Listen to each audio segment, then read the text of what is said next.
Today, I'm going to show you how to create batch invoices in QuickBooks Desktop. First, open QuickBooks Desktop and sign in to the correct company file. At the top menu, click Customers. Then select Create Batch Invoices. QuickBooks may show a message asking you to make sure your customer information is set up correctly. Review the message, then click OK to continue. Now choose the customers or billing group you want to invoice. Select a customer from the list, then click Add. Repeat this for each customer you want to include. Once all the customers are added, click Next. Now choose the invoice date. Then select the invoice template you want to use. Next, add the item or service you are billing for.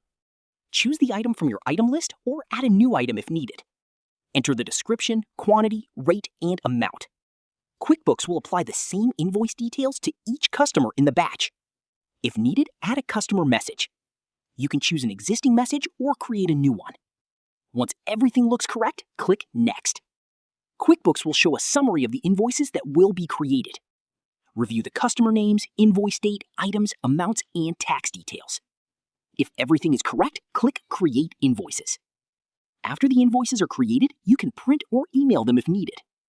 And that's how to create batch invoices in QuickBooks Desktop in 2026.